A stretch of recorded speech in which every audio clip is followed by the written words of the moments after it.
Welcome back, Planeswalkers, to another episode of the Hive Mind. My name is Jon Dunning, and this is the show where I traverse the multiverse in search of other prominent members of the Magic the Gathering community. And while you're out traversing, why don't you head on over to cardsphere.com. That's right, cardsphere.com, the very best place to buy, sell, and trade your paper Magic the Gathering cards.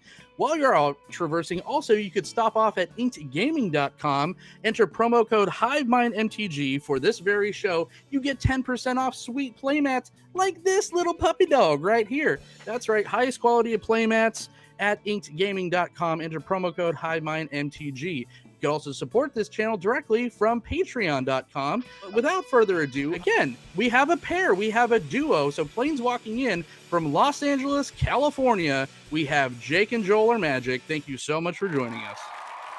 Hello, Thank you for having us, Thank man. you for having us, man. I got to tell Thank you you, for spending your time with us. that's our meme. You said our Inked meme. Gaming. We got this at GP Vegas. Inked Gaming was sponsoring a caricature thing, and we got this. Yeah, that was really cool. Really Yeah, cool so experience. I realized that when you said Inked Gaming. That is rad. That's a playmat? Yeah, it's they were blank playmats with the Vegas thing at the bottom, like a Vegas skyline, Yeah. and they did a nice caricature of our faces and put our little Jake and Joel or Magic Yeah, man. logo on there. Very cool. Very so cool. you guys already know about the quality of inkedgaming.com. Oh, yeah. Absolutely. Oh, yeah. So, gentlemen, thank you guys so much for coming on. I mean, I know I found out a lot about you guys off air, and apparently I've been what I thought I've been talking to both of you. I've really just been talking to one of you. Joel, you and I have been talking about you guys coming on the show for about a year now. Yeah. We started the channel about 2 years ago. And I never go on Twitter. Ever. Yeah, So. I run the Twitter social medias. Jake is mostly on the Instagram. No, you know what? I will go on Twitter, and I will go on Twitter to complain about something. Oh, Like, yeah. I'll figure out how to tweet if I need to get on there and actually like get information. Be like, why is this card not pulling through? Yeah, that's super fair. If I mostly keep it positive, so if it's a positive tweet or an ad for one of our videos, probably me. Yeah, that's true. Unless it's a complaint about Singleton not being on Arena all the time. If it's negative, it's Jake, and that's pretty much how we keep the Twitter. Awesome. Well, now you know. That's kind of like peeling back the curtain and showing the Wizards of Oz over here. Yeah.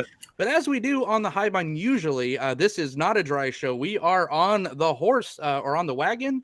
Off the wagon? Off Sure. the wagon. Off Off the the wagon. We all have special guests among us. Why don't we kick it off? Jake, what are you drinking tonight? Oh, I'm drinking a Stone Delicious IPA. Yeah. I can confirm that beer is fantastic. It is just so good. It's got great hoppiness to it. Yeah. Nice and crisp. Let's keep going down the road then. Joel, who's your special guest tonight? Mine is a cheap whiskey drink it is Jim Beam and soda water, but I want to point out I do have the Jim Beam glass. Nice. Rocking the Jim Beam. That's how you know, right there. Rocking the gym. Man, that was Got it all figured out. so on point. Stuck the landing. I am drinking a Silver City. This is a Neon Bloom lemon wheat ale. I don't like wheat ale, but I've never had a bad Silver City. And this just looks stupid. So I want to try it out. Yeah, absolutely. Oh, nice. Yeah. Lemon sounds like a good flavor for a beer. I like that. John, what's your go-to? What is if you had to pick your go-to drink? Man, I see in my real life, in my day job, I'm an alcohol buyer, so I deal with adult beverages all day. So I love. All right, big brand wine. then. Go big brand. What is your big brand favorite beer? Like Budweiser, but even like a subset of a big brand will work too. Budweiser, Bud Light, Sam Adams, whatever. I am such a hipster. I won't even drink Elysian because they sold the Budweiser. I haven't had a Budweiser in like 50 years. Oh, Elysian Oh my is so gosh. good. Elysian is so good. It's just delicious. So I would have to say, I mean, because I lived in Vegas, so in Vegas, I kind of drank like I was in California. So Stone was always my go-to. Yeah, Stone's great. Stone is fantastic. Not so much up here, because here it's like it's like beer mecca. So you got Rubens, you have Silver City, like this right here. It's just you could throw a stone and hit a perfect winery or a perfect brewery up here. It's just fantastic. There's a great IPA. Whereabouts are you? Sorry. I'm about 40 minutes north of Seattle. So I live in a town called nice. Boston. Yeah, you live in the perfect area for drinking, my friend. Yes. Yeah. So cheers, gentlemen. Cheers. Yeah, cheers. You know what? It tastes like a beer Sprite. Yeah, with lemon, I would imagine. I like that. It's so good. Oh God, I love it. All right, so I get giddy when I drink something good. Yeah. So let's talk about. Okay, so before we get into your guys' Magic origin story, which is always a good time, especially when we have two Planeswalkers on here, I do want to. I've been focusing a lot on the Magic, the positivity, because it's just so damn negative lately. I want to know from both of you. We could start with Joel. What is the biggest way that Magic the Gathering has affected your life in a positive way? Ever or recently? The whole shebang. I would say ever. It's about friendship for me. It's always been the core of the game, and I think even with Arena kind of making it sit at your computer table alone and play the game a lot, I think that it will always be about friendship for me. I remember when I introduced Jake to the game in college.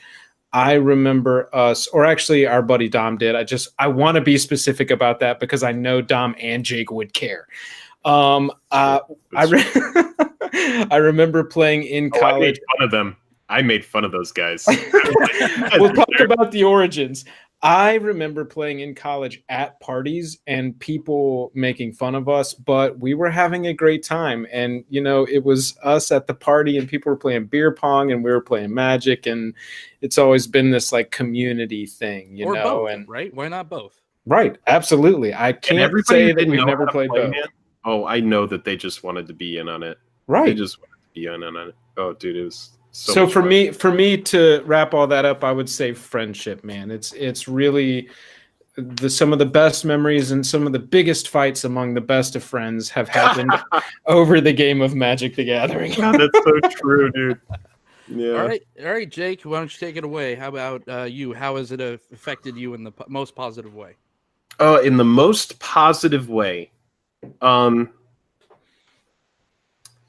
It's going to sound like an evil mastermind, but I'm able to, spot trends and I'm able to spot cards at this point that, and I always come back to this one, but I got made fun of for buying Walking Ballistas at like $3 when the card came out, and I bought the foils at $6. I bought tons of them. Shit, who's laughing now? Yeah. They were calling it the bad hangerback walker, and I was like, dude, you guys are crazy. This card, will definitely go to modern, and now it's even in legacy, and it's just like, so I would say like in the most positive way, because oh man, I get upset about the Mana Screw, I get upset about the Mana Flood.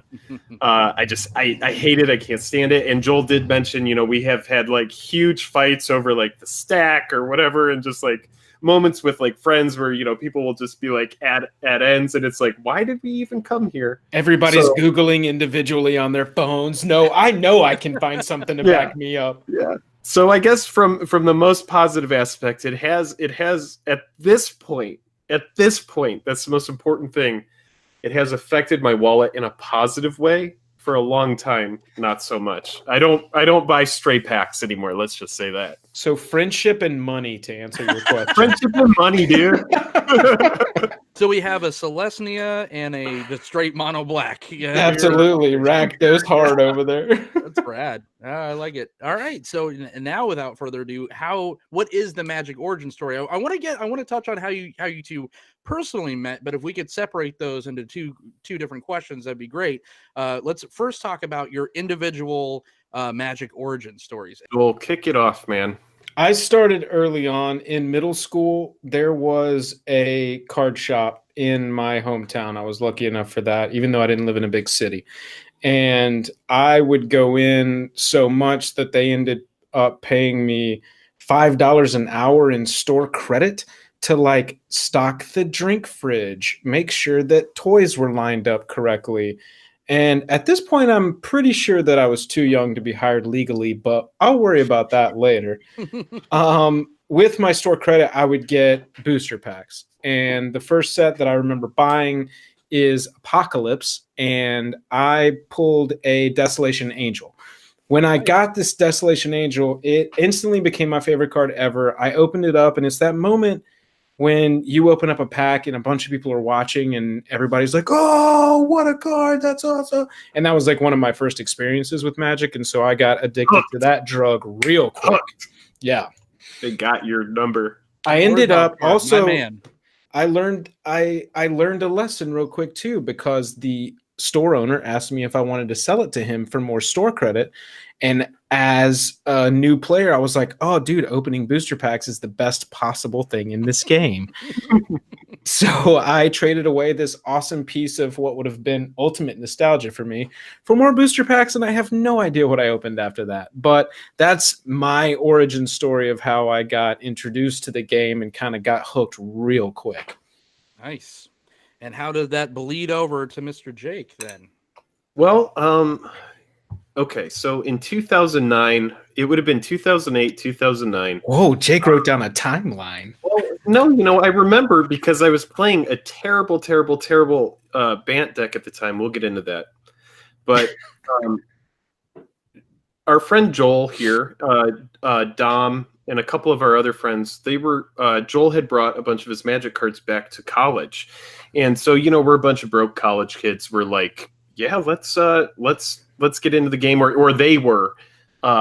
Originally, I just made fun of them. I was like, no, you guys are nerds. You guys are dumb. Why are you playing this game? And then one day, I think I'd been drinking or whatever, and my buddy Dom, our friend Dom from college, he just was like, hey man, just play this. And I'll never forget the deck that I played, but it was like a very budget, looking back in retrospect, very budget green blue unblockable deck with like Phantom Warrior and Jesse and Infiltrator, and it was like a Lara block. Yeah. And I just remember it was just so fun, and it really was a good time.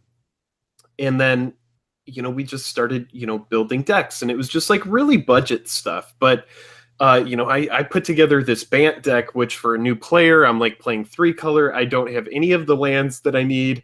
It's like, but you don't know that at the time. No, you don't. It has like Noble Hierarchs. Somehow, like I bought Noble Hierarchs because those were important to the deck. But it had like no like Baneslayer Angels, which was a big card at the time. It had no like. Well, Rafiq was your guy. You thought Rafiq was like just the best card ever printed. And like Rock's Warmonk, and it was just so bad looking back on it. And I would play against Joel's burn deck, and Joel would just destroy me unless I could resolve Rock's Warmonk. And I would always just be like, this game is terrible, but it's also great. And I had no idea that I was just like so poorly matched up against burn. So I would just be like, this is fucked, man. This is terrible. Like I will say, but this deck is bad. And but it was then, like, no, it's poorly positioned against burn. Right after we really got hooked and started playing a lot, it was the early days of command. It was the early days of EDH, I should say, on the internet. 2009, dude. Right, and so right when that came out, I was like, hey, everybody, there's this new format I read about on the internet. Do y'all want to give it a shot? We all put decks together, and I think, as you can say, the rest is history. Get ready. Tabernacle in 2009, $130. And I was just like, oh, that's outrageous. Way too much for a Magic card. Well, we bought boxes of original Zendikar, and we were trading in the fetch lands to buy more booster packs. We still didn't know. To the store owner for 2 booster packs, and I'm like, oh, this is amazing. This is amazing. Dumb. And then I open Electropotence, and I'm like, what does this get me? What is this? Listen, even at my advanced age, at ripe, mid-30s, I cannot. Sometimes you just have. I know better. You buy singles, right? You go to cardsphere.com, the best place to. But you just, you have to have that old nostalgia feeling of literally just the pack opening. There's something to that. They must put some kind of weird catnip in it, but you just have to experience it sometimes. That is it, man. Yeah, it really is.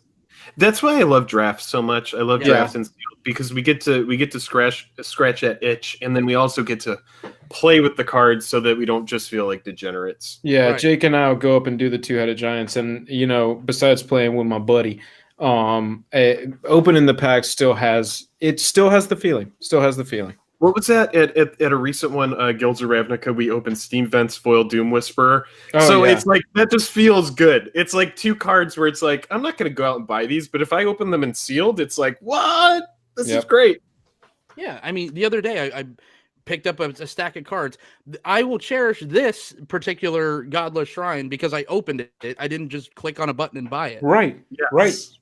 And you feel like you win something too, because you're like, "Oh, I spent $4 on this pack, and I just got a $6 card. I screwed the system." I keep it hard sleeved and just on my desk. I opened this when we opened our UMA boxes, and I was just like, "I love this card. It's awesome, and it's just gonna stay on my desk. It doesn't even go into a deck."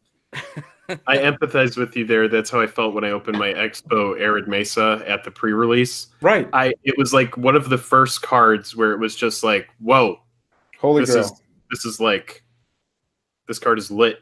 We need to protect it. Must protect. It hums, right? It hums in your hand. It's like it does. That is such a good description. It hums. You open it up and it hums. I love that. Think about it before bed and when you wake up. All right, so let's talk. We got your Magic origin story. Now I need to know the Jake and Joel. Where did the bromance start? Doing a school musical in my freshman year of high school. Jake's junior year of high school. Yeah. Are you guys theater nerds too, like me? Yeah. We both have theater degrees, my man. Degrees in theater. Yeah, both of us. What are we doing this? Let's make a movie or something. I'm telling you, man, we could go up and perform 12th Night. No, yeah, we Long Day's Journey in tonight. Yeah, there you go. I was a fresh-faced freshman in high school. Like what? And what up? And I was a singer growing up. My mom was a chorus teacher. And so it was natural for me to do the musical in high school because I was going to be recruited by the teachers, And they did a football musical. And so she went, called Good News. And the chorus teacher went to one of the actual football players at the school because she needed a lot of guys, and there weren't a lot of guys that were doing theater or wanted to do musical theater. And she targeted the one that was into performing arts, but also was a major athlete at our school. And Joe Massengill. Yeah. And now a famous actor. He was in Trouble with the Curve with Clint Eastwood. Anyway, random plug for Joe Massengill. Yeah, what up? He went and recruited a bunch of sports guys who were like funny and had a sensibility to be in theater. Jake was on the tennis team at the time and with Joe, and it's funny. I haven't reminisced about that origin story in a long time. Yeah, but that's where I met Joel, and we've been we were friends there, and then I went to college, and so obviously there was a gap in time. Yeah. But then what happened was I went to college, and oh man, I just I had a great time. Okay, so a little bit about me. 7.5 years to get my degree because I started as business, then mass media, and then finally or business art, then mass media, and then finally theater. And so it took me, a couple of years. 2005, I just, I lost, my scholarships and stuff. And, Joel and his friend were living in Valdosta. Joel was going to Valdosta. So our friend Joe kind of set this whole trend of a ton of people went to this school in South Georgia. And just 1 year, I think it would have also been, like maybe, oh man, 2008. 2008, 2000, yeah, 9. 2008. Yeah, 2009. Yeah. Joel was like, "Hey man, come live with us in Valdosta." I went down there, I got a job, and then eventually got back into school. Finally, found my way into theater, and then was able to graduate college. So it's really funny because I was there before and I was there after. And then he came out to Los Angeles after that. But I'm good at beer pong. And anyone who tells you different is a liar. And anybody who has 7.5 years of practice at anything should definitely be good at it. That's true. That's some hours. Yeah, it would almost be sad if you weren't. Yeah, absolutely. I wish they could translate it to Rocket League. That would be amazing. Jeez. Is people still playing Rocket League? I'm not. Jake is. Oh yeah, dude. So if Jake wanted to start a second YouTube channel, it would have to be about Rocket League. 100%. Being bad at Rocket League. I'd watch it. It's one of the most fun spectator games to watch. Like love watching it. Yeah, I don't enjoy playing it. I don't enjoy playing like Grand Theft Auto or anything. I just like watching other people play that kind of stuff. I feel the exact same way about Grand Theft Auto. I could just sit down and just watch someone play Grand Theft Auto. And not even play well. Like I just want to see them like mess around, and I'm just like, I'm totally fine. Just have a couple beers, and this is my entertainment for the night. Yep. All right. So, what is your guys? Let's bring it back to Magic a little bit now. What is your guys' favorite format to play? Ooh, together or separately? Yeah, either or. Together, two-headed giant, 100%. Yeah. We mostly play two-headed giant. Two-headed sealed. Right. Nice. Yeah. Amazing format. That is our shit. We play it locally. Our local game store has two-headed giant once a month, and we always make it a point and really kind of profusely apologize to the other one if we're doing it this Friday. Yeah, this Friday actually we have our next two-headed giant. It's always kind of a damn dude, we're gonna miss this month if we have to miss it. Did you guys do the pre-release for Allegiance two-headed giant? No, they didn't have one this time. No, they didn't. They ended up not doing it for two-headed, and it is a bummer because we would have totally been there. I actually called up to the store, Jake. I don't know if you know this. I called up to the store and complained because it's the first set in a long time that they haven't done a two-headed giant, and I wanted them to know that at least one person was very disappointed by that choice. Oh, we're gonna do it, dude. We're playing two-headed this Friday. It's gonna be great. It'll be an amazing time. Our crowning two-headed giant achievement is taking down the full box Battle Bond sealed two-headed giant at GP Vegas last year. I saw that. Yeah, that's crazy stuff. Right? Oh yeah. We were down and it was funny. We were just cutting tons of rares and we just went with consistency. I played blue white control, and Joel played green red aggro, and we just played consistent cards and just got there just absolutely. But with the full box, we were like, okay, what uncommons do we have 4 of? Yeah, and that's how we built. As far as individually, I probably like standard most, and then actually I would say commander and standard are tied, and I think standard has just moved in recently as a result of arena. Honestly, I was just gonna say, how are you feeling about this? Well, and aside from arena, because that makes it very conducive to anyone to want to pick up standard again, but how do you feel about this particular standard format? Are you as hyped about this as we were in Return to Ravnica? Standard feels like it's back, and I haven't felt that way probably since Theros or Cons, maybe. Yeah, standard is awesome right now, and I'll tell you, it's because I can swap between like 4 or 5 different decks at any point when I'm bored with some archetype, and it feels competitive still. I'm not just like bumming around on some dumb deck, I'll tell you, when Teamer Energy was just like this weird answer, we were bummed out, man.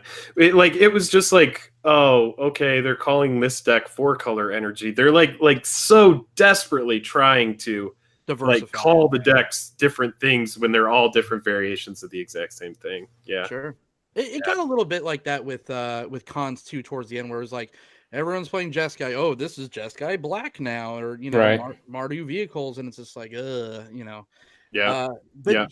That's what Ravnica is for. Ravnica is the great palate cleanser of Magic the Gathering. Whenever shit's just getting too stagnant, you throw in those guilds, and for whatever reason, they just work so well, even better than tricolors. Like, because I know Alara was fun, and I know, you know, Cons was fun with the wedges and the shards, but for whatever reason, this game just works better when you strip it away and kind of say, here's your guild, here's kind of what you get to paint with. You don't get the entire box of crayons, you just get like 100 crayons instead of 5,000, and it just like the what's the word I'm looking for? It's just like the containment like breeds more creativity, in my opinion. Yeah, absolutely. Restriction breeds creativity. That's actually, yeah. And jumping off that, you know, that makes me think of when we originally, you know, got back into the game in like 2009, 2010.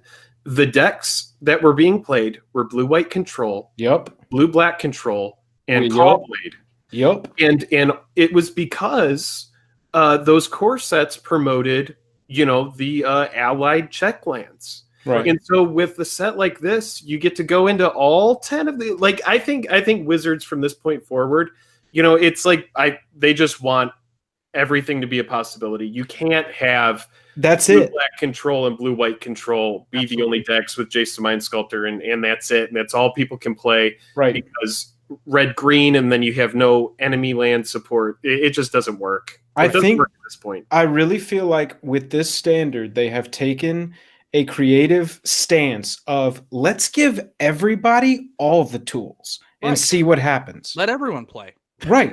It doesn't matter this season if red, green, and blue, black are the big decks. And next season, we need to make sure that it starts skewing towards, you know, white again. We don't need that. Just give everybody all the tools. I've actually, I don't think we've made a video about that, but that's something I've been feeling about this standard for 2 or 3 months now, is that they just took the creative stance of let's give everybody all the good cards. Let's make every card good and see what happens. Yeah. And it's nothing but great. It's sales. It's, right. It smiles. You know what happened? It hums. Yeah, it hums. I'm going to coin that phrase. No, you know, it's like Watsy's been kind of, and dare I say, you know, kind of shitting the bed a little bit lately on a lot of business decisions. Oh, it's a huge company that stumbles constantly. It's ridiculous. Constantly, but design-wise, it's back. I feel like it's on point. It's like seeing a good M. Night Shyamalan film again. It's just like, it's like, welcome. It's like life is better when Shyamalan is, you know, well, life's better when he's making it happening too. What? I love the idea of him always being in the shadow of the Sixth Sense. He can't escape it. He just he's like, I will never be that again. Then he gets mad at the audience and he makes the last airbender, and we're like, ugh. Hey, can we pivot for just a second off Magic? You also have movies as part of what you do. Okay. Yeah. Now that we're talking about Shyamalan, I want to ask you, what is your opinion of The Village? No, this is a very good conversation. What is your opinion of The Village? Here's my my douche answer, but I'll give you a real one in a second. Well, if you want to hear my thoughts, you could go to my podcast Director's Cut with Jason Alt, and Bad Movie Night joined us on the M. Night Shyamalan filmography. No, I'm just joking. No, you're not joking. Hey, that's how good of a guest I am. I want to pivot into your other content so you can plug it. You're letting me plug my own stuff on my. That's right. Welcome to Jake and Joel Are Magic. Thank you for spending your time with us. What video is this? Seriously, it's like by the end of it, I've already signed off all rights. So they said, we said Jake and Joel. The Village. I thought it was one of the best, or one of the most well-made, boring movies I've ever seen. Yes, one of the most. I love that assessment. We don't have to spend any more time on Shyamalan. I just wanted to talk about The Village for a second. I appreciated it more than most folks. So yeah, and no, I didn't have a problem with the ending. It was just a boring movie. Yeah. You're never gonna get that twist again, M. Night. No, you'll never get it again. Well, nobody should expect it again. Dude, let's get off M. Night Shyamalan. Have you guys seen The Visit though? He's back. That was his. Oh, The Visit. Okay, yeah. The Visit was good. I haven't seen The Visit. Oh, yeah, it was The Visit. Yeah, I did. What was the superhuman one with Professor X? That is Split. Split was yes. great too. I loved Split. I haven't seen Glass yet. Split is really good. Yes, it really is good. Yeah, I haven't seen Glass yet either. Okay, back to the Magic. Great.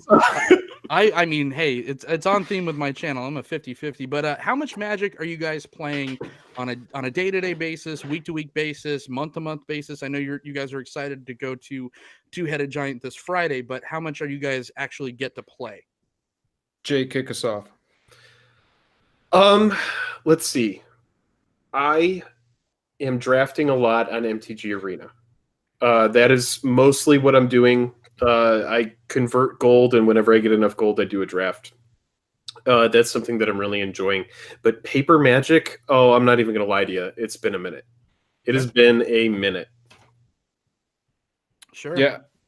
It's tough to organize all the different lives together to play a Commander night, you know? Yeah, it's like pulling teeth trying to get Commander together. Like, you have to find people that are just like, that want to do that, because people that are casual together to be like, no, mostly it just ends with arguing and someone feels bad. And that you know, I know that this is supposed to be about positivity, but that's one of the problems is that like, question's over. You go negative now. I don't care.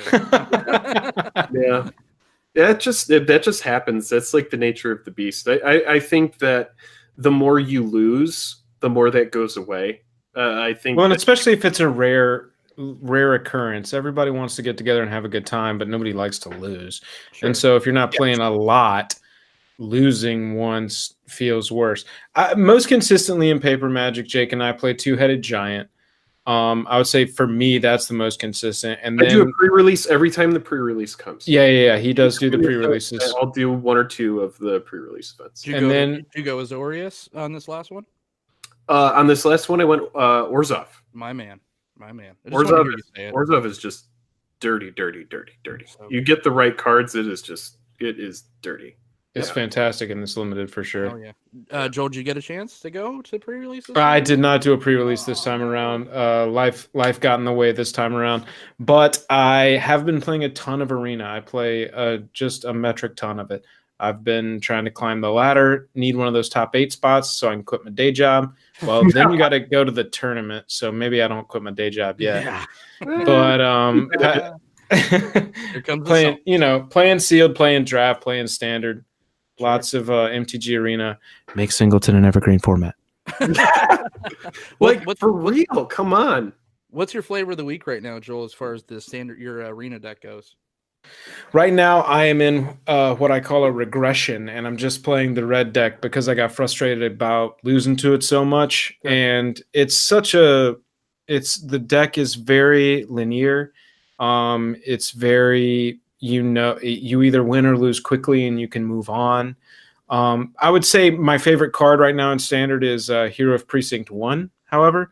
And I would build any combination of colors deck around that card. It's so good. Yeah. I just threw up again, it's like plugging my own shit here. What up?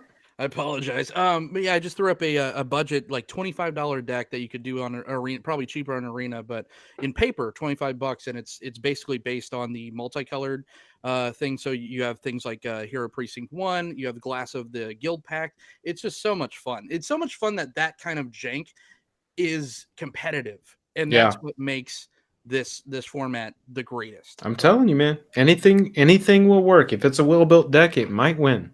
I'll tell you, the Blue-Red Phoenix deck, that deck is still good.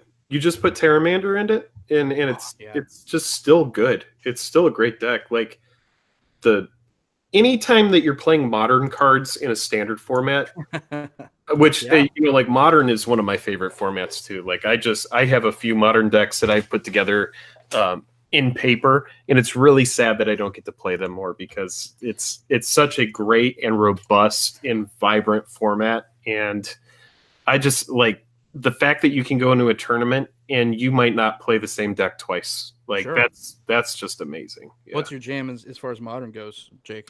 Well, as far as modern goes, I have Grixis Death Shadow that is fun, but very like, like you get it. You're trying to win or lose fast, go. And Boggles, which is the same way. But I also have weird. You're one of those. Yeah, but I also have 8 Whack put together, which is just super fun, super fast deck. I had Affinity, but I sold it a while ago. I was just like, these are a bunch of cards. Like, I just never play it. And I was just like, let's send it on its way. But if I had to pick one deck to play, I would probably pick 8-Whack. But if I'm like trying to win, I would go for Grixis Death Shadow just for consistency. Nice. So what made you guys take the game from playing at the tables to want to make content? What is the origin story of Jake and Joel Are Magic?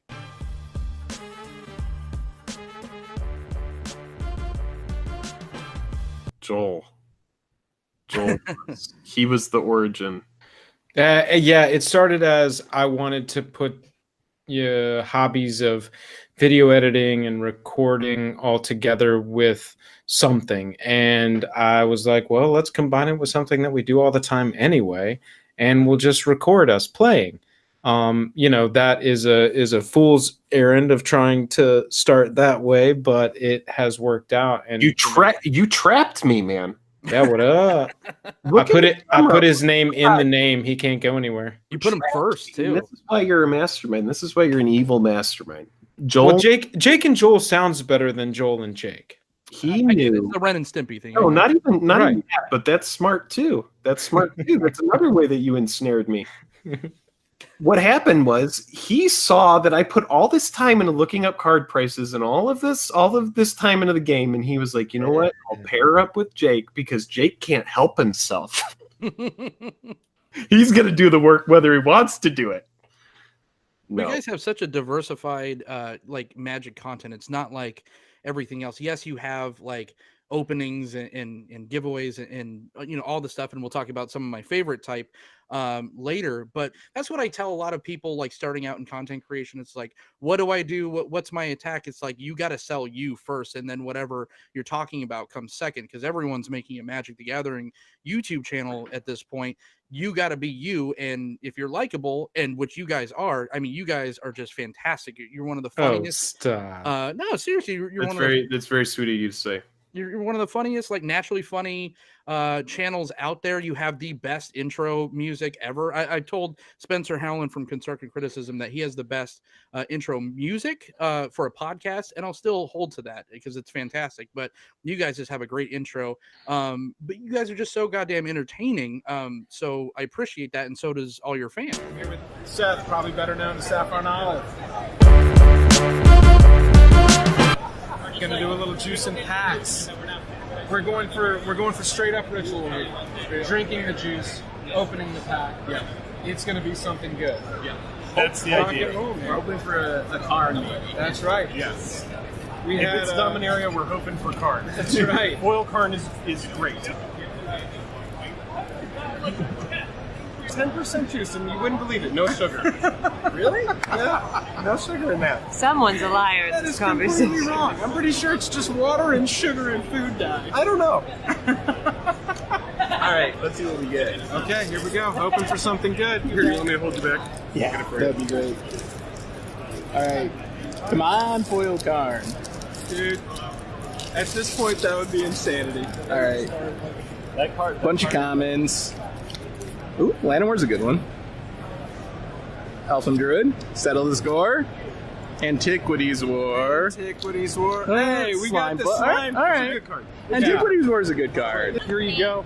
Oh, a juice? A juice for you. So that's the whole thing. You drink the juice first, and then you're like, that's a lot of sugar. No, this. I'm using this as a I like that. It's part of the ritual. I guess I got a cocktail. Yes. Would you like to? I think we should. Would you like to? That's Jake, your Joel, tradition. should we be freaking out? It is whatever the ritual is to you. So however you want to do your juice. Well, thank you so much. We should tell you, we come from an improv background. Joel and I did improv on an improv team for, God, that was also like 2010, 2009. It stopped a couple years ago when we really started going hard at the channel. But it's like 2 years in college, 3 years in college, and then 4 years out here, 5 years out here, something like that. It was a long time. So us having that friendship and that background doing improv and just, knowing like most of the time, if you're watching our channel, we're doing one take or two takes. and that's just like honestly, like if Joel maybe got to record audio, like we're able to just kind of sit down and we just have this friendship. And Joel's my brother; he's one of my very best friends. So it's it's just really, we differ from a lot of content creators in that we don't really script our stuff. I can actually pull back the curtain even further and show you our outline book right here. But yeah, we just write an outline and then we just kind of go. Like these you're seeing videos that haven't even been made yet, but we just kind of outline the whole thing and then rock and roll. Oh, look at that. Ravnica Mythic Edition. It went great. It went great. Then it got weird. But no, it went great. Then it felt shady. But here's the weird. That was the entire outline for that episode. And then we're like, let's go. We've got it. Perfect. There's the ultimate pullback of the curtain. That was the 3-point outline of the Ravnica Mythic Edition episode. Actually, it did go great, and then it did kind of feel weird. Now it's pulled out, but it is kind of weird. I don't know. It was an apt description. Yeah, that's great. Yeah. What is your favorite types of videos that you make? One of my personal favorite. I like all your guys' content, but one of my personal favorites is the juice and crack a pack, juice box and crack a pack. Juice and packs. You don't see that anywhere else. And I just like the look on people's faces. They're just like, because when you guys went to GP Vegas, you had Saffron Olive, you had my buddy Sam Tang, and you're just like, yep, here you go, here's your juice box, and they're just like, okay, two of my favorite things. Like, let's go. Where did the history of that come from? That's all, Jake. Okay. All right. So in college, my friend Biff and I, it would be late. We could be drinking, or it's college. There's no telling what was going on, but we would be like, all right, I'm faded enough where if we go to get a pack right now and we get juice, there's no way that the rare won't be good. And so it was like this ritualistic kind of like, oh yeah, dude, you want to do juice and packs? And it's like, I'm an enabler. Are you an enabler? I'm an enabler. Let's go. Like it was just like no one there to tell us, no, child, save that money. But no, that's pretty much where it came from. And then we brought it out here. It got adopted by the channel just because it's like, if it's just an idea and you're not doing anything with it, it's just an idea. So now it's been immortalized into the multiverse. Into the ethos, the ethos, yes. Yeah, it's great stuff. Well, speaking just from the, I edit everything on this channel. So speaking from an editing standpoint, it could get pretty rough, Joel. So what are your favorite types of videos that you guys make? And what are the ones that are kind of a bear to edit, I guess? My favorite videos are the ones that are really easy to edit. And the one, no. Juice and honestly, the episodes like Juice and Packs, and we used to do game day vlogs of us going up to the local game store and playing. Those are the most fun to edit because that's when you get to like play around with creativity, play around with timing. One of my favorite moments of anything I've edited, me and Jake were just watching it and still watching it. Our buddy Biff, the guy that originated the thing with Jake in college, went on an episode with us, and instead of getting juice at this juicery, he got ice cream. And so I thought it would be funny to cut back and forth a lot between like us moving forward with the ritual and opening the pack and being not successful. I would cut that back to him being in the ice cream or in the juice shop being like, no, I'll just get ice cream. It'll be no problem. And I like to, I'm going to see what the magic gods give me. Right, exactly. And so it was fun to play around with that kind of creativity. Other than that, it is something I enjoy. I enjoy sitting down and doing it. And trying to. Thank God you do. Well, it's about trying to make it a little bit better every single time. Sure. And so, in the same way that I'm drawn to an arena ladder, I'm drawn to a content ladder as well, at trying to, tweak some little thing, be it visual, be it camera, sound, lighting, trying to make the background better, just any little thing that I watch. And that's the thing on the 2 day after I post it rewatch that I do, I go, oh, that little thing I want to improve next time. Sure, man. I'm living where you're living. Yeah. That's exactly it. Let's talk a little bit about some of those events, like GP. You guys finally went to GP Vegas. Just interesting stories at some of these live events. Are you getting recognized? Who were you guys starstruck to meet? All that good stuff. GP Vegas is, it's a great time every time that we get to go. We have kind of like a meme where the first time we went to GP Vegas, we made a video called "Have You Heard of Jake and Joel Are Magic?" And obviously, no one has. We're asking endless amount of people. They're just like, nah, no. But it is cool because the last GP that we went to, which was actually GPLA, we had a like two genuine fans come up, two separate instances. One person who follows us on Instagram recognized us, and then another person who I believe watches our YouTube channel. But just the other people in the community, like Young Mage and Ashlyn Rose or Trick, and just like these different people in the community that do, like, they know who we are. Even Rudy hinted at knowing who we are. I don't know if that's true or not, but it was just like kind of cool. Like, just it's cool to have any kind of feedback and just feel like you're part of the community and the experience, which is really neat. I would say Saffron Olive, meeting him at GP Vegas Saffron last Olive, year. obviously. That was the most starstruck I've been. And I'm pretty sure I was nervous and giggling the whole time during that interview. It was like meeting a Yeti. I mean, because he kind of looks like one. Oh my God. Dude, he's so tall. Yeah, he's a cool dude, though. He was really, really nice. And really everybody that just kind of jumped in on that. I just started DMing anybody who was just part of the community on Twitter and seeing who would answer, and it was wild. We actually stumbled across Sam and Ashlyn. They ended up in that Juice and Packs episode, and we just crossed paths with them, and Sam goes, Jake and Joel, and I only knew him from the podcast. I wasn't familiar. I didn't know what he looked like. Sure. And he introduced himself, and I was like, oh my God, are you serious? Do y'all want to do a Juice and Packs? And they were like, yeah, absolutely. Dude, it was killer. Yeah, it was really neat. And also we recently did the streamer event, which thank you so much to Wizards of the Coast for letting us be part of that. Hashtag sponsored.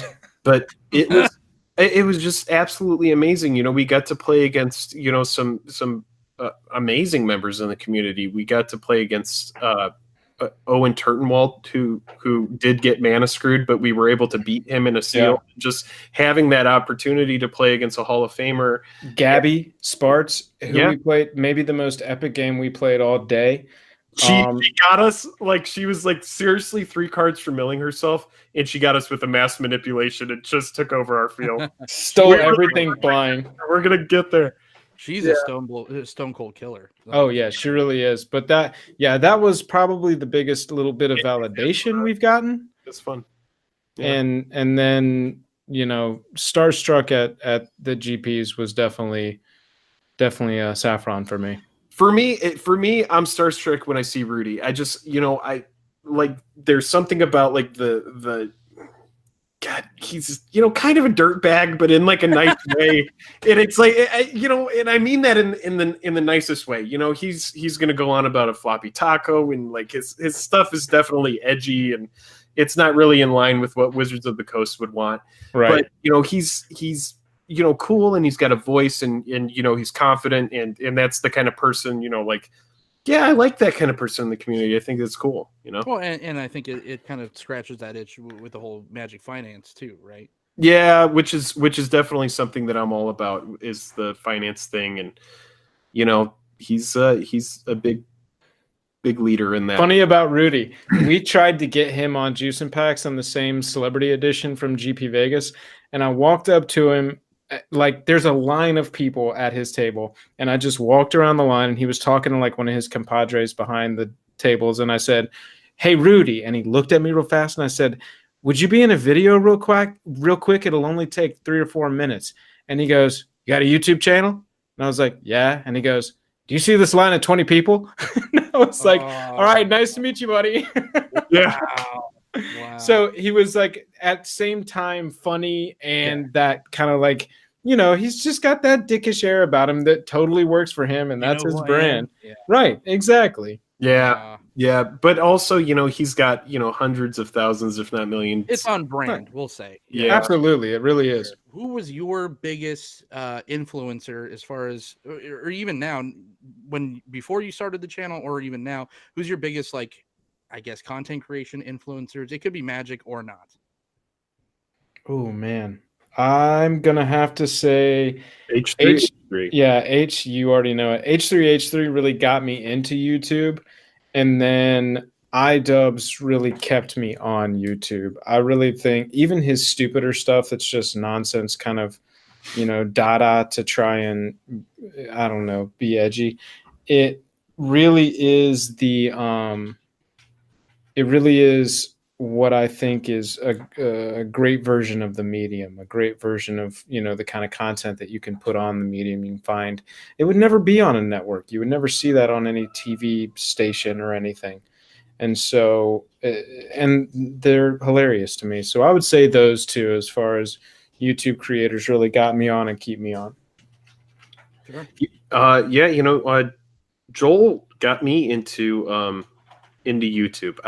I would watch, you know, music videos and stuff, and, you know, I followed some improv teams, you know, Good Neighbor stuff, where Beck Bennett and Kyle Mooney came from before they were on SNL. I watched their stuff, and you know, who were those guys? Joel, Baratz and Beretta, were they? Yeah, early YouTube. That was probably who I was watching. Was Theme Song Baratz, Theme Song Beretta. Yeah, you know? yeah, and it was shenanigans, or you would watch, you know, like the He-Man video where it was like of whatever that song, "What's Up" by Four Non Blondes.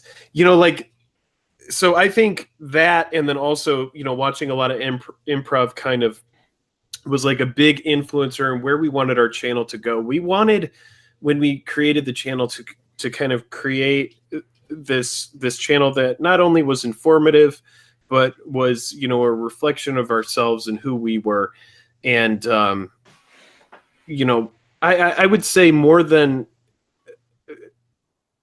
like a Magic creator who, you know, I think I got into that after we started the channel. You know, I started watching, you know, I would watch Alpha Investments every now and again, just because, you know, I would look up something about Magic and then somehow end up watching a box opening or something like that.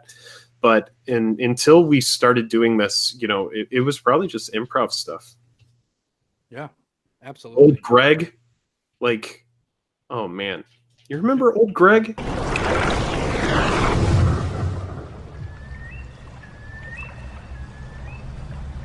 Hi there. Who are you? I'm old Greg. Pleased to meet you. What do you want? Maybe I should ask you the same question. What you doing in my waters? Just taking the air, you know. Not fishing. Well, then how come this hook's in my head, fool? It's nothing to do with me, sir. It's attached to your rod, mother liquor. Don't kill me. I've got so much to give. Easy now, fuzzy little man Peach. You ever drunk Baileys from a shoe? What? Gonna come to a club where people wee on each other? No. I'm gonna hurt you. Excuse me? I like you. What do you think of me? I don't rightly know, sir. Make an assessment. Oh yeah. I got a Vangina, I'm old Greg. Yeah, old Greg. I love. Oh man, you That ever drink guy- Bailey that guy from a hosts shoe? a great British baking show now. If you don't watch that, The Mighty Boosh, right? Are they still together? Are they still doing stuff? well, he's hosting this random baking show, which is honestly amazing. I love that show. It's amazing. It is funny watching it and being like, oh, that's the guy that's like, I call this one Bailey's. I call this one Bailey's a bit bigger. I call this I call this as closest to Bailey's as you can get without getting your eyes wet. You're like a breadstick, you're all rigid. Like We a could just do a breadstick. whole podcast Oh on that. yeah, Whole absolutely, range. man. We did, you know, we do Juice and Packs, and Juice and Packs is honestly, I like Joel can tell you, I messaged him like 2 or 3 days ago. Yeah, I think really recently. Juice and Packs. Like people want Juice and Packs, and it's just something that, you know, it's something that we love to do, and it gives you a reason to open a pack. It's like it gives you a reason to go out and be like, let's spend $10 on a pack of Magic cards. and then buy some juice. Right, and it's one pack, so you might as well do a special pack. So you spend a little bit more than just the most recent set. Yeah. Let's put on our prognostication hats. I don't know if that's the correct word, but what do we? Let's make some guesses into what we're going to see. I don't know how Vorthos you guys are. We could talk about it from a Vorthos angle. We could talk about it from a play standing angle, finance angle, however you guys want to attack it. What are we looking forward to in the culmination of what has been the Gatewatch story in War for the Spark? All right, I guess I'll take this one. Jake doesn't really keep up with the story at all. I'm so sorry. Okay. So, like I said, if you want to say, hey, I think they're going to print Tarmogoyf, like, die on that hill, but yeah, I mean, I think that from one side, the story is going to be very straightforward. I think that it is just a, Marvel Infinity War style of here are all the Planeswalkers. They're against Bolas and his army of Planeswalkers and his army of Eternals.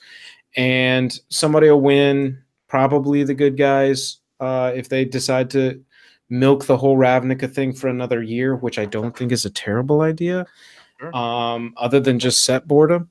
I think that they'll defeat Bolas, and unless they've got some huge thing that is going to try and turn everything on its ear. My prediction for actual cardboard, I would love to see the first set ever where every mythic is a Planeswalker.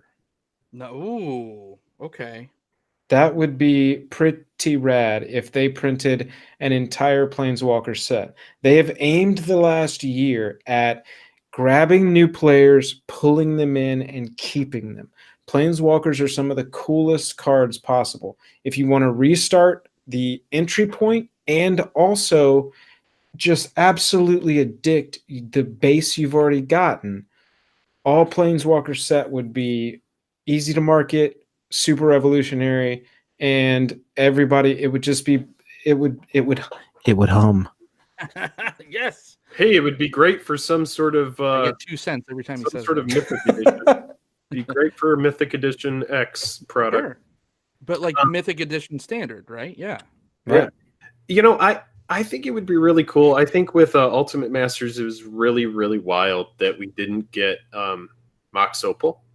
Sure. So it'd be really neat for them to find a reason to print that in a standard set, in a way that it can't be broken. Like, put it alongside some, like kind of medium artifacts if you're like trying to run that theme.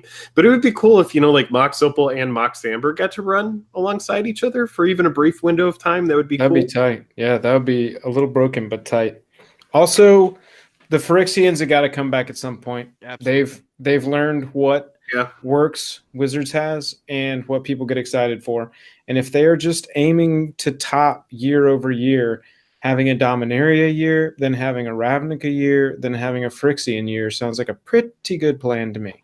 Yeah, and it seems like a great, like the most natural of segues, right? Because we have Tezzeret coming back with the whole planar bridge or whatever he stole from that horrible plane with all the vehicles that no one liked.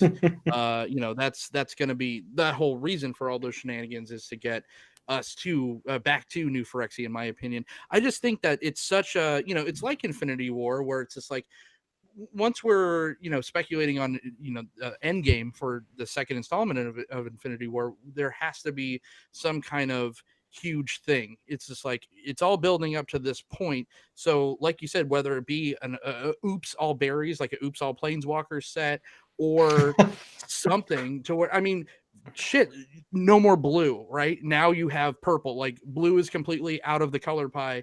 Now you have magenta. Oh, instead. wild. Something like brand new. It's something like, shake it up. Where it's like Magic, if they were going to do this and they're going to do it right, which I think they probably could, it needs to change the game forever, in my opinion. Or else what were you wasting time for? Very interesting. I like that. And from a mechanical standpoint, it's funny. We haven't done a video on this, so now I'm going off on what we would talk in a video. So you're getting a free video out of us here. it would be, so now that I'm looking at it, Dominaria was super nostalgia, Ravnica is super nostalgia, and they're also seeing that from not only a play standpoint, but from a business standpoint, the guilds thing works really well. Sure. So how do we keep that going? We take it a step further to the tricolor, and we either we go back to, Tarkir, or we go back to Alara somehow. Maybe they have to reset time and go back to when he was there. Or maybe they start jumping through time to fight him. I don't know how they would get there, but time. Right. But you keep it at that whole, like, I feel, Demir, I feel Naya. Absolutely. You know what I'm saying? Yeah. Yeah. Absolutely. Before we get into the game, the last question I want to ask before we do Face of the D20 is I like to ask people that have kind of made it, which I think you guys have hit a benchmark to consider you guys successful, content creators.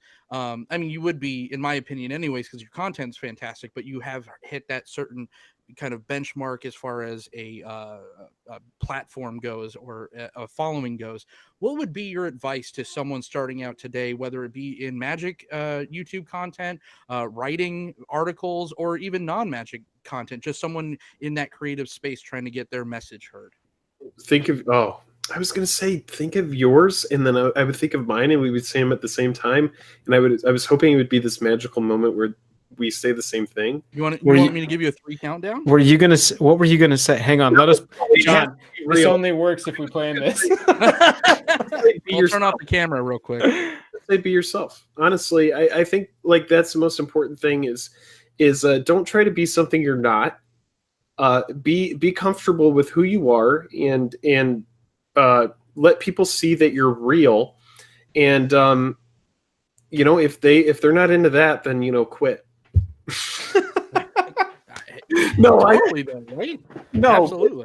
But I mean, but for real, like, just be comfortable and be happy, and enjoy what you're doing. If you're not enjoying it, yeah, then stop. Yeah. My advice would be do it. It doesn't matter what you have or how much experience you have. Don't worry about going out and getting a chainsaw if you want to start cutting down trees. If you've got an axe sitting around, start practicing, start looking at it. Yeah, you like that metaphor I pulled out my ass right there? Very Bruce Campbell of you. You got the chainsaw.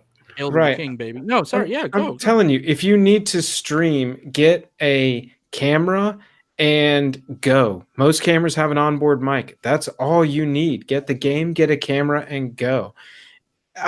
You will learn it on the way. You will get better as you go if you find that you have a passion for it. You don't have to take $3,000, $5,000 and say, I got to buy these lights and this mic and this camera and this computer and this shoes and this shirt and my beard has to be this way. It doesn't matter.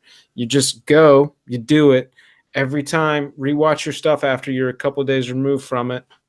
Make one thing a little bit better. If it's YouTube, I'm saying look at your title, your description, your tags, your thumbnail. That's just the mechanical YouTube stuff. Look at your video quality. Look at your audio quality, the tools you're using. I'm what's in the background, foreground, all of it. It's looking for that one little thing to improve every single time. So the most whittled down version of that is do it and look for one little thing to fix every time. You're not going to start off perfect.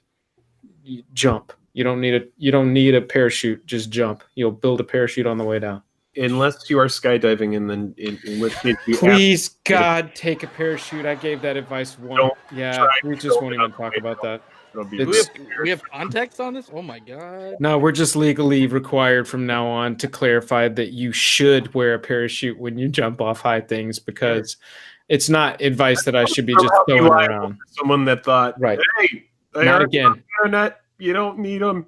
Not again. I can't do that again. I can't go. It was too much. Yeah, we can't live that life or not live that life, so to speak. So let's.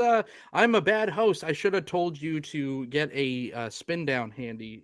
Did you guys read my mind? Or are you serious, Doc? I'm sitting at my production table. Perfect. What do you think I do the whole time I'm editing videos or doing anything? This right here. Wonderful. Well, while Jake is looking for a D20, I'm looking let's start the game. This is the return of probably the most prominently featured and probably most popular game on the Hive Mind. He's got it. So this is Face the D20. Jake and Joel are going to be rolling. I knew there would be one hanging out. And each number on the die is going to, or the spin down rather, for you diehards out there, you know who you are. This is my special edition Amonkhet one. Nice. With a non-Magic the Gathering related question to get to know them a little bit behind the cards. So when you guys are ready, who wants to go first? Jake's name is first on the channel. Jake, why don't you go ahead and roll your spin down? Okay. Here we go. It is a 17. 17. Ooh, guess you are going to Vegas. What's your favorite book series, sir? Oh my gosh, my favorite book series. This is crazy because oh my gosh. That's a good question. It's what I do. I never ever, if it's not like an article or something I'm directly interested in, I like never read. But I will tell you, I read Ender's Game and Ender's Shadow, and absolutely floored. It was the first time when I was reading Ender's Game where I stayed up through an entire night, and then when I saw the twist at the end, I actually went back and reread like 300 pages, and then it was like 4 a.m. and then suddenly it was like 11, and I was just like, wow, I stayed up all night reading a book, and it was wild. It was like, to feel that when like normally, you know, like I think school kind of like ruins reading for a lot of kids. I'm not gonna lie, I really think it does. I think public education ruins reading because they make it a mandatory thing, and so a lot of kids grow up thinking like, oh no, I'm reading, this is work. Jake also doesn't like to be told to do things. I'm an adult now. Yeah, I get to pick. I get to make choices. It doesn't mean it's baby in the basement. Yeah, absolutely. Ender's Game is fantastic. I mean, the movie was terrible, but the book series is great. Oh yeah, we would have had the exact same answer on that one. That is my favorite book of all time, hands down. The series is fantastic. I actually thought Ender's Game when you asked it. Perfect, Joel, you're up. Why don't you take? Here we go. It's a 10. It's a 10. Mazel tov. It's a 10. Most embarrassing drunk story you could tell on the internet. Oh my gosh. Oh man. Well, I wish I got this one. Oh man, I'm bouncing the line between harshly and scarily irresponsible. Jake's like, this one time I was reading Ender's Game. No. I just remembered when Baby Mike pulled me out of a bush. That's what I threw myself. Yeah. I would say that if we just count college as one big drunken haze, there was a period of time where we had an airsoft league inside the house that we were renting in college because we thought it was like a cool urban environment to move around the house with our airsoft rifles and just absolutely fuck up everything inside the house. One time we were all supposed to wear goggles. That was the safety thing that we were all very, very specific and hardcore about. I tell you, we started with Nerf, and then no one was calling when they were getting hit by a dart. Right. No one, we were like, it's an honor. It has to hurt. It's a dart, you're out. I mean, most people go to paintball guns, but I mean, no. We go hardcore and inside our house. Sure. Buddy of ours he wasn't wearing his goggles for that session for some reason and got hit like here, not the eye, but like scary, and it hurts a lot. And our other friend just screamed at him the whole time. He was in absolute pain for not wearing his glasses. And the whole scene, with alcohol in your system was, most of us were rolling. This one guy was in absolute pain, and our buddy was just absolutely tearing into him like a responsible father. You really let me down. Right. And he was just like almost crying, and he was just like, this is disappointing. It's disappointing. Everybody follow the rules. Well, I thought we were going to get, the stereotypical, well, I stumbled and I fell and I blah, blah, blah. No, we might have to get legal. Well, Jake used to jump into bushes in college when he got drunk, so there you go. John, we played this game called Pride and Glory in college. Let's hear it. Let's hear about And, okay, so Pride and Glory was like, it started with like us being in our dining hall, and someone was like, hey, you know, I'll give you Pride and Glory if you eat this cup, and inside the cup there was like, you know, like part of a burger and like some you know, like ice and like part of like some milk. It was just like whatever, but Or that some evolved. milk. It became like a much more. It's a title that you can earn, but it can only be bestowed upon you if you do something ridiculous that the person who has Pride and Glory currently offers to give you the title for. It's like having the city's blessing. Exactly. Exactly. But you can earn it, but only if you're given it through being presented with a challenge. And only if you like bob apples out of a toilet. Yeah, something ridiculous. So it's like Pride and Glory, if you jump full force into that bush like it's a pool, Sure. that's something that Jake definitely would have done. How long do you get to hold on to the moniker Until you give it? Warm up to you? Oh, until you give it. I waxed my chest for Pride and Glory. You hold the trophy until you give it to someone else. You Well, Kelly Dawn, Clarkson. I don't have it. All right. Why don't you guys, but for the last question, both roll collectively, and then we'll see. First off, if we get the same roll, and then if not, then we'll pick one. Here we go. Okay. On 3, Jake. 1, 2, 3, 15. 14. Oh, close. Real and 14. close. Okay. Okay. I'm just gonna pick this one because this one's way better than. So 15 wins. 14 was kind of a scrub question. So we're gonna go 15. What food would you guys eat if someone paid you $500? So what is the nastiest thing you would eat for $500? Ooh. For $500. $500. Okay, so I would in a rainstorm where water's going down a gutter at a pace. This is the line. Yeah. I would, for $500, go to that gutter and I would lay on my stomach, and as things floated down the river water, you know, the gutter water, Yes. I would have somebody who is in charge of the challenge go, that, and whatever's floating at me, I have to catch in my mouth and eat it.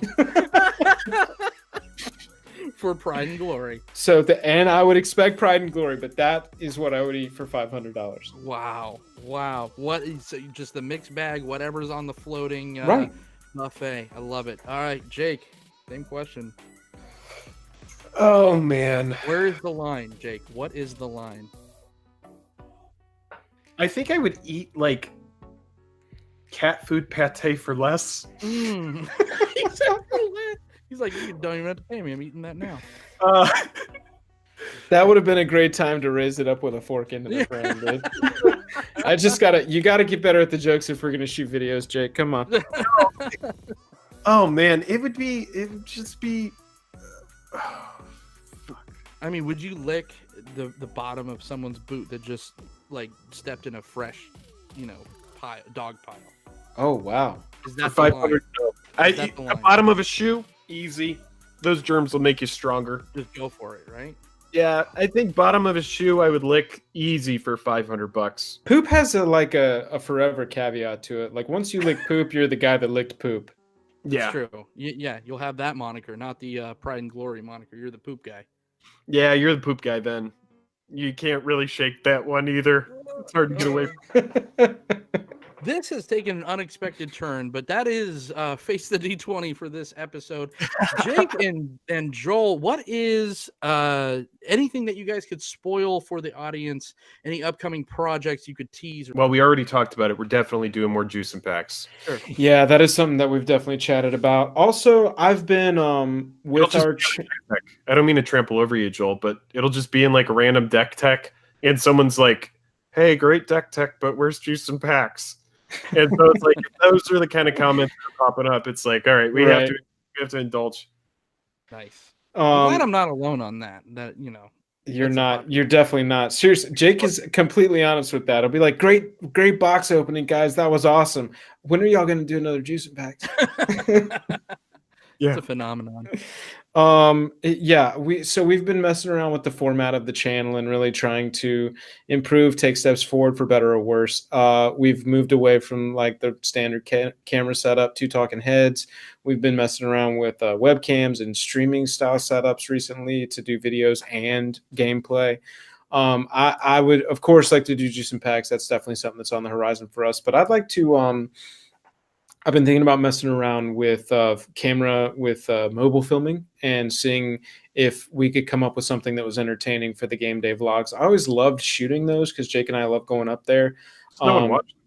Yeah, I don't think it was resonating like it needed to, and so I just want to mess around with that format because I think that it's with creation, man. You just got to keep making and keep trying different stuff and see what sticks. And if it doesn't stick, it's not necessarily, it obviously didn't resonate, and you need to honor that, but it needs to, it doesn't mean that the material was bad, just maybe the delivery system, because I'm a huge proponent of the medium is the message. And if we're doing video content, it's got to be visually appealing, and it's got to be, gripping. People have to want to watch it over a Netflix show. So that's kind of personally what I've been wanting to mess around with next, is seeing if we can get the game day vlogs going again, but in a more mobile kind of, behind the curtains format, not so much staged like it was.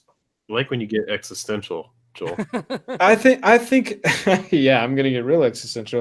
I like to finite amount of time. Average human being lives for 675,000 hours. That's it. Well, we don't need to get 1 million hours, most of us. I really like creative theory, for real. I do, and so creation and creative theory is something that I study at the same time as watching what's trending on stupid YouTube videos to see what people put eyes on that I don't maybe appreciate, but there's something about that creation that people are into putting their eyes on, and you want to try and harness that. Or if you're into the ASMR game, I mean, your ears on, right? I think we all missed the boat on that one.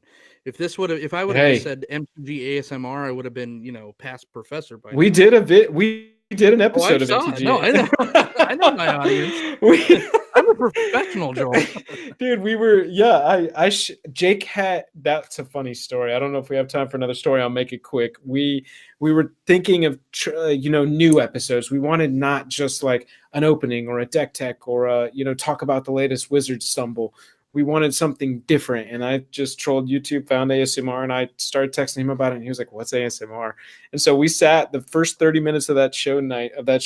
We just sat and watched ASMR videos on YouTube, and he was like, "I get it. Let's shoot this thing." I'm pretty sure that I lost connection there for a second. I don't know if you guys saw that, but well, you're here. No, I'm here now. It appears to be working. So I told a story about the ASMR MTG shooting night, about how you didn't know what it was. Oh no, but that was great. That was super fun. Like when we break away from like doing content about like, all right, let's talk about a spoiler, and it's like, no, we're gonna open packs and we're gonna mess around with random thing. I'm like, yeah, let's do it. Sure. Totally. Well, over a year in the making, Jake and Joel are magic. Thank you so much for planeswalking in to the Hive Mind. Where can everyone find you guys?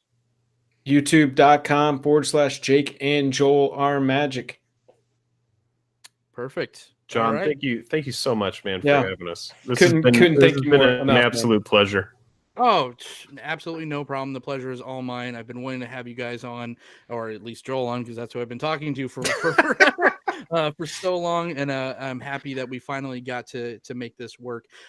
Thank you all for joining us tonight for this very special episode of the Hive Mind. Like I said, while you're out traversing, please stop over to cardsphere.com. That's the people that make this show possible. The very best place to buy, sell, and trade your paper Magic the Gathering cards. Go head on over to inkedgaming.com, promo code HiveMindMTG to get cool playmats like this, and the one behind Joel right there with their faces on it. With the Vegas skylight. That is just so awesome. Also, if you want to support this show directly, the best place to do that is patreon.com. They said, we said. Until next, my name's John. You can find me on Twitter at Orzov Dunning. Next time, Planeswalkers, I'll see you all in the multiverse. May all your packs hum.